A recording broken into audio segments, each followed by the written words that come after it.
Secara geografis, garis lintang pada peta dunia dapat digunakan untuk menunjukkan 1. Perubahan cuaca, 2. Perbedaan musim, 3. Perubahan waktu, 4. Perbedaan iklim.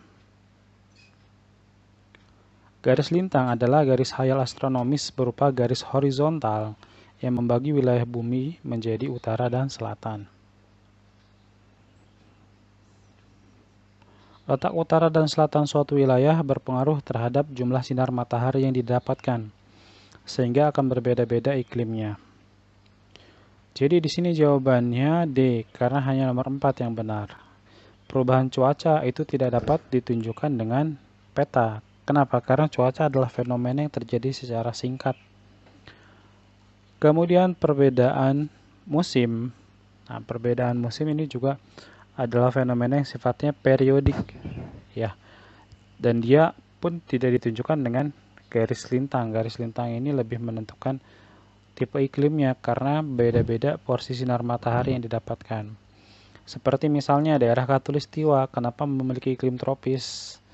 Karena dia terletak di tengah-tengah bumi, di 0 derajat. Nah, letak tengah-tengah bumi ini menyebabkan daerah Khatulistiwa ini mendapatkan sinar matahari yang banyak, ya, porsinya. Sepanjang tahun dari Januari sampai Desember dia selalu mendapat cahaya matahari.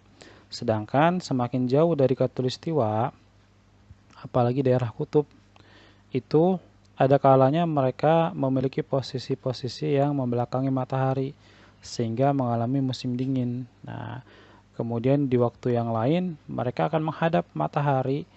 Nah, itu akan mengalami musim panas. Kemudian perubahan waktu. Nah, kalau kita bicara perbedaan waktu atau perubahan waktu, ini kaitannya dengan garis bujur, dengan barat timurnya suatu wilayah, bukan utara atau selatannya suatu wilayah. Jadi jelas di sini jawabannya yang D, karena hanya nomor 4 yang benar, perbedaan iklim. Secara geografis, garis bujur pada peta dunia dapat digunakan untuk menunjukkan 1. Perubahan cuaca, 2. Perbedaan musim, 3. Perubahan lokasi, 4. Perbedaan waktu. Garis bujur adalah garis khayal astronomis berupa garis vertikal yang membagi wilayah menjadi barat dan timur. Barat dan timurnya satu wilayah akan berpengaruh pada zona waktu. Perubahan cuaca, perbedaan musim, dan perubahan lokasi tidak dapat digambarkan menggunakan garis bujur ataupun garis lintang. Jadi jawabannya yang D, hanya pernyataan nomor 4 yang benar, perbedaan waktu.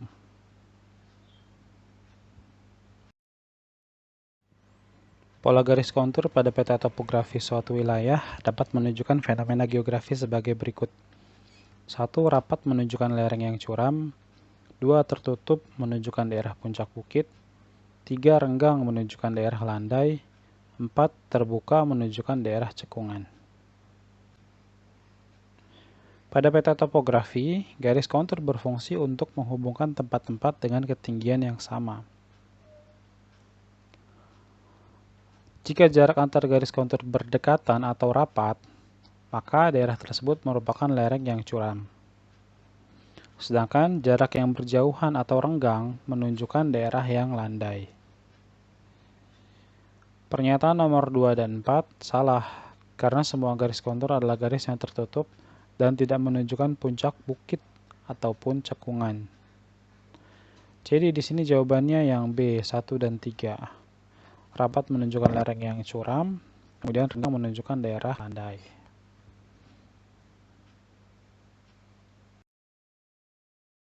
Simbol yang digunakan untuk memetakan anomali suhu permukaan laut dan arus laut adalah 1. Garis untuk anomali suhu dan titik untuk arus laut. 2. Area untuk anomali suhu dan titik untuk arus laut. 3. Garis untuk anomali suhu dan area untuk arus laut.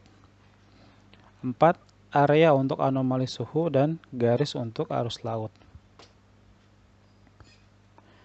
Anomali suhu permukaan laut terjadi pada suatu area atau luasan.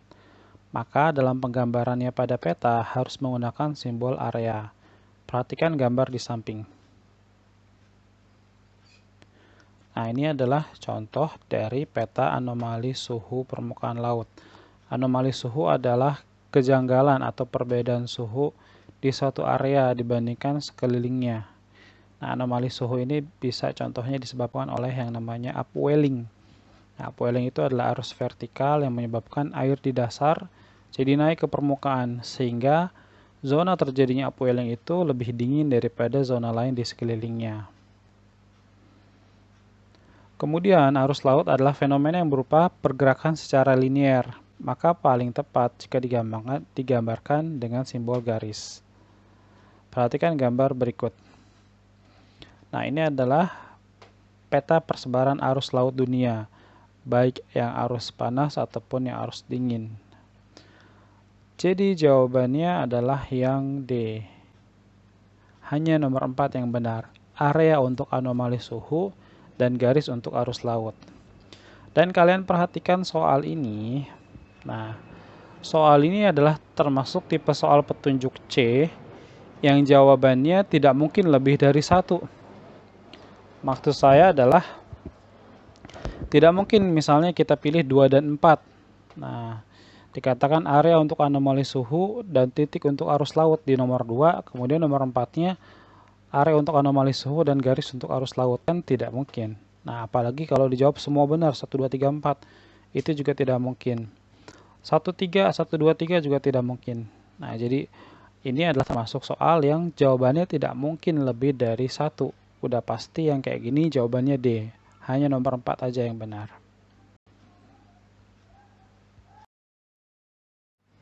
Secara kartografis, tujuan penggunaan warna pada pembuatan peta tematik adalah untuk 1. Menunjukkan klasifikasi objek, 2. Menyajikan jumlah objek, 3. Membedakan jenis objek, 4. Menunjukkan persebaran objek. Simbol warna pada peta dapat bermanfaat untuk yang nomor 1 benar, menunjukkan klasifikasi objek. Nah, jadi warna ini bisa digunakan untuk menunjukkan pengelompokan atau klasifikasi objek.